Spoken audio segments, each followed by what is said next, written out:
Hello, everybody. Welcome to another interview. Today we have a special edition interview for you today. We have the drummer for Weird Al Yankovic, Mr. Jon Bermuda Schwartz. How you doing, John?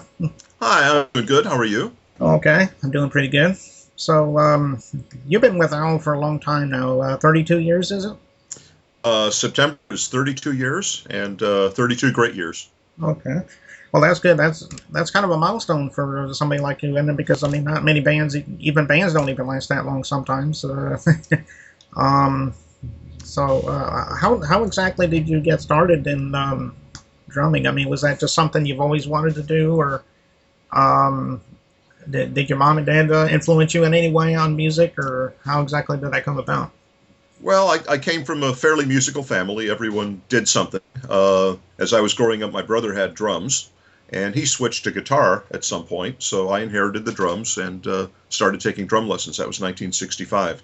Now, earlier that year, or maybe the year before, I actually took accordion lessons, and didn't do too great with that. I suppose if I did, we'd be here at Weird Bermuda Schwartz instead.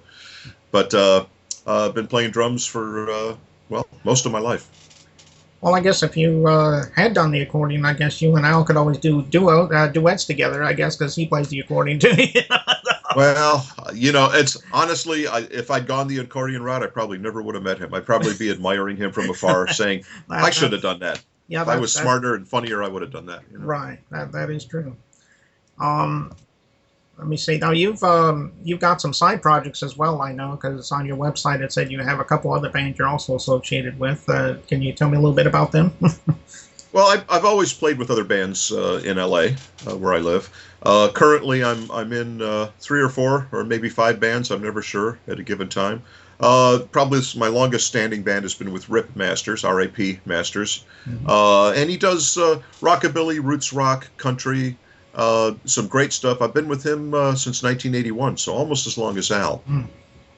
Play with a band called the Zero G Band. Zero G meaning zero gravity. The leader of the band is an airline pilot, and also has a strong Air Force background, so Zero G.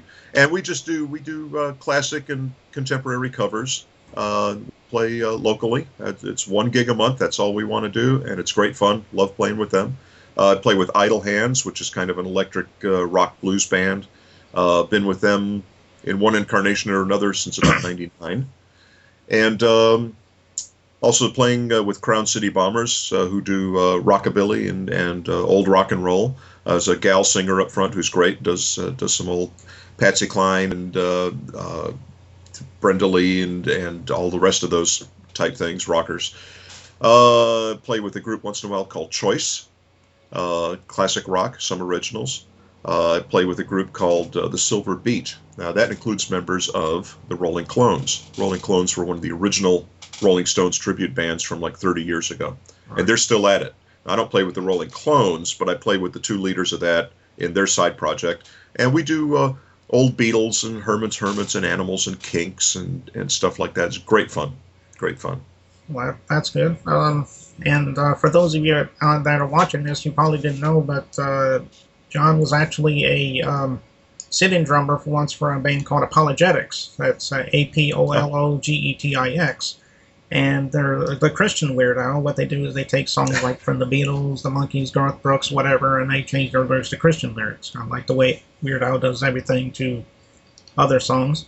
And I know you sat in with Fred Behenna on the album Biblical Graffiti. And as a matter of fact, it was the Garth Brooks parody Friends in Low Places. Bends to Low Places, and how was it working with Jay Jackson and the Apologetics crew there?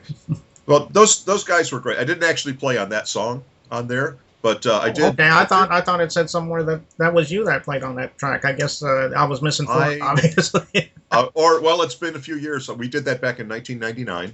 It's funny how that came about. We knew who each other were, and we'd been in email contact a bit, and I said, if I'm ever in Pittsburgh, where they're based, with a day off, and you guys happen to be in the studio, I'd love to come and do some recording. Well, in 1999, in the summer, we were in Pittsburgh.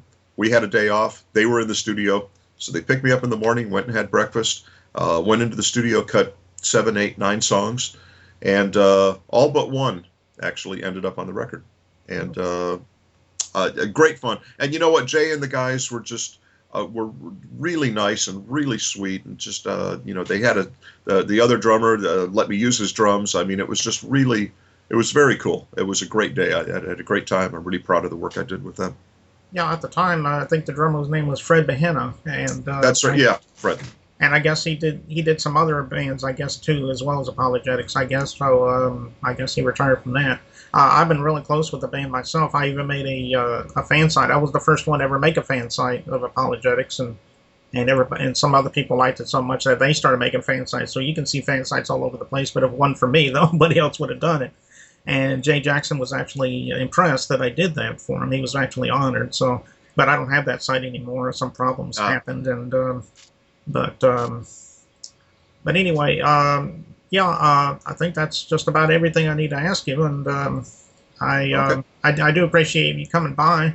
And My pleasure. if you ever want to come by again, and chat with us, I mean, especially if you want to plug the next album that Al has or whatever, we'll be glad to have you back, and you can chat with us again. So, All right. Sounds good. Thank you very much. okay, well, thank you very much.